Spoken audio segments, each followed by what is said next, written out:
Birth certificate हम कैसे online apply कर सकते हैं, इस वीडियो में हम कंप्लीट यही देखने वाले हैं, इसलिए इस वीडियो को बिना स्किप किए पूरा जरूर देखिएगा और बाकी दोस्तों को भी शेयर करिएगा। तो चलिए वीडियो को स्टार्ट करते हैं। डिस्क्रिप्शन में आपको एक लिंक मिलेगा, जैसे आप उस लिंक पे क्लिक करते हो तो यहाँ पे बर्थ एंड डेथ रजिस्ट्रेशन के ऑफिशियल वेबसाइट पे आप सभी लोग आ जाओगे। यहाँ पे दोस्तों देख सकते हो crs.org.gov.in करके ये ऑफिशियल वेबसाइट है। आप सभी को यहीं से बर्थ सर्टिफिकेट आवेदन करना होता है। तो सबसे पहले यहाँ पे ऑप्शन आ जाएगा जनरल पब्लिक साइन अप का, तो आपको इस पे क्लिक कर देना है। जैसे आप इस पे क्लिक करते हो तो रजिस्ट्रेशन करने का जो फॉर्म है ओपन होकर आ जाएगा। सबसे पहले यहाँ पे आपको साइन अप करना होगा। उसके लिए सबसे पहले आप यूजर नेम को यहाँ पे सेलेक्ट करोगे, अपने हिसाब से कोई सा भी यूजर नेम डाल सकते हो। उसके बाद यहाँ पे आप सभी को ईमेल आईडी डालनी है, फिर यहाँ पे आपको अपना मोबाइल नंबर डाल देना होगा। उसके बाद यहाँ पे आपको डेट ऑफ बर्थ डाल देना है। उसके बाद नीचे की तरफ आ जाओगे। अब यहाँ पे सबसे पहले अपने स्टेट का सिलेक्शन करना होगा। इस ड्रॉप डाउन वाले बटन पे जैसे आप क्लिक करोगे तो इंडिया में जितने स्टेट हैं सभी आप सभी को यहाँ पे देखने को मिल जाएंगे। तो यहाँ पे आप अपने हिसाब से इसको सेलेक्ट कर लीजिएगा।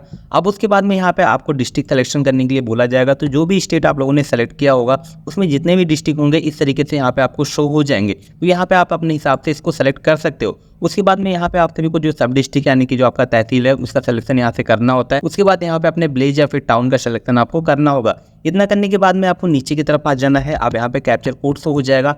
सेम कैप्चर कोड आपको डाल के यहाँ पे रजिस्टर का ऑप्शन मिल जाएगा। रजिस्टर पे आपको क्लिक कर देना है। जैसे आप रजिस्टर पे क्लिक करते हो उसके बाद यहाँ पे आपकी आईडी सक्सेसफुली बन जाती है। वहाँ पे आप सभी को एक लॉगिन आईडी मिलती है और उसके बाद वहाँ पे आपको एक अपना पासवर्ड क्रिएट करना होता है। उसके बाद वापस से आपको उसी लॉगिन वाले पेज पे आ जाना होगा और यहाँ पे सबसे पहले अपना यूजर नेम आपको डाल देना होगा। उसके बाद आपने जो पासवर्ड बनाया था आपको यहाँ पे डाल देना होगा। उसके बाद यहाँ पे कैप्चर कोड शो हो जाएगा। कैप्चर कोड आपको यहाँ पे डाल देना है। देन उसके बाद यहाँ पे लॉगिन का बटन मिलेगा, इस पे आपको क्लिक कर देना है। जैसे आपकी आईडी लॉगिन हो जाएगी इस तरीके से यहाँ पे इंटरफेस आपको देखने को मिल जाएगा। अगर आपको बर्थ सर्टिफिकेट के लिए अप्लाई करना है तो यहाँ पे ऊपर आपको बर्थ का ऑप्शन मिल जाएगा। जस्ट आपको एरो को लेके जाना होगा और यहाँ पे एड बर्थ रजिस्ट्रेशन का ऑप्शन मिलेगा, इस पे आपको क्लिक कर देना है। उसके बाद बर्थ रजिस्ट्रेशन करने का फॉर्म आपको इस तरीके से यहाँ पे ओपन होके आ जाएगा, जिसमें से सबसे पहले यहाँ पे आपको अपना जो लैंग्वेज है सेलेक्ट करना है। जो आपका प्राइमरी लैंग्वेज है वो इंग्लिश यहाँ पे रहने वाला है। अगर यहाँ पे आपको सेकेंडरी लैंग्वेज को चूज करना है तो आप यहाँ पे इसको क्लिक करोगे तो हिंदी को आप यहाँ पे सेलेक्ट कर सकते हो।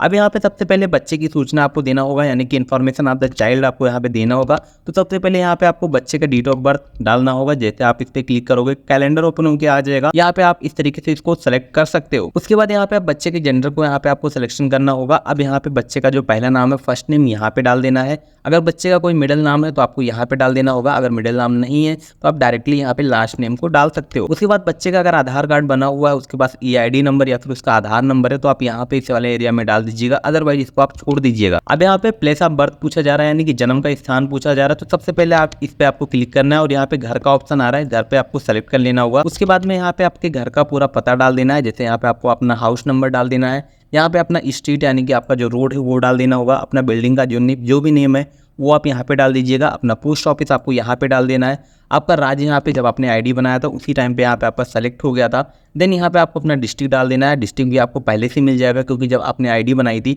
उसी टाइम पे ये सारी चीजें फिल हो गई थी, ठीक है। उसके बाद यहाँ पे आपको अपने एरिया का पिन कोड डाल देना होगा। अब यहाँ पे आपको पिता का सूचना देना होगा, यानी कि फादर्स का इन्फॉर्मेशन आपको यहाँ पे देना है। तो सबसे पहले आप फादर्स का जो फर्स्ट नेम है आपको डाल देना होगा। उसके बाद अगर कोई मिडिल नेम है तो आप यहाँ पे डालिएगा, अदरवाइज इसको छोड़ दीजिएगा। उसके बाद यहाँ पे आपको लास्ट नेम डाल देना होगा।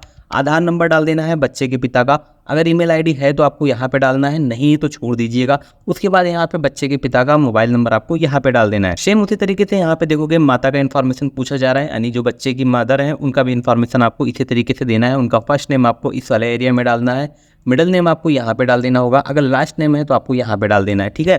उसके बाद यहाँ पे बच्चे के माता का आधार नंबर आपको डालना है। ईमेल आईडी है तो डालिएगा, अदरवाइज इसको आप छोड़ दीजिएगा, ठीक है। उसके बाद यहाँ पे बच्चे के माता का मोबाइल नंबर डालना है। आप चाहे तो उनके पिता और माता का मोबाइल नंबर सेम ही डाल सकते हो। अब यहाँ पे आपसे पूछा जा रहा है कि बच्चे के जन्म के समय उनके माता पिता का क्या पता था। अगर दोस्तों आप सभी का एक ही पता है तो यहाँ पे आप लोगों को कुछ करने की जरूरत नहीं है, क्योंकि यहाँ पे जो भी आपने आईडी बनाने के टाइम पे डिटेल डाला था वो पहले से यहाँ पे फिक्स होके आ गया। यदि अगर आपका कोई और एड्रेस रहा होगा तो यहाँ पे अपने हिसाब से अपना बिल्डिंग नेम, उसके बाद अपना हाउस नंबर, उसके बाद अपना स्ट्रीट या फिर लेन नेम यहाँ पे डाल सकते हो। उसके बाद यहाँ पे अपना पोस्ट ऑफिस डालोगे, आपका स्टेट यहाँ पे आ जाएगा सिलेक्शन करने के लिए। तो यहाँ पे जिस भी स्टेट में आप रहते होंगे यहाँ पे अपने हिसाब से सेलेक्ट कर लीजिएगा।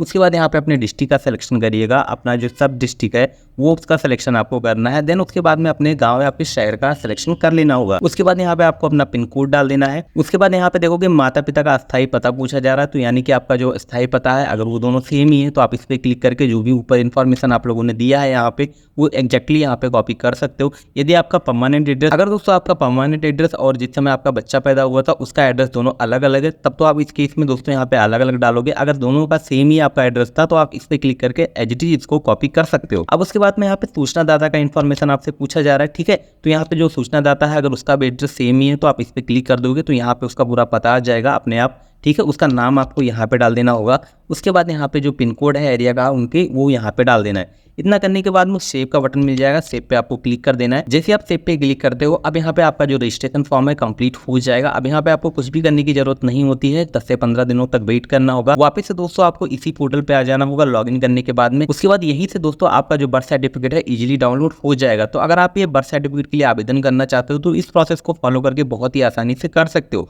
फिलहाल इस वीडियो में यही जानकारी थी, आशा करता हूँ जानकारी अच्छी लगी हुई। वीडियो को लाइक कर दीजिएगा, चैनल को सब्सक्राइब करके बेल आइकन को भी प्रेस कर लीजिएगा और बाकी दोस्तों को भी शेयर कर दीजिएगा। तो मैं मिलता हूँ आपको ऐसे किसी नेक्स्ट वीडियो में, तब तक के लिए जय हिंद, बाय बाय।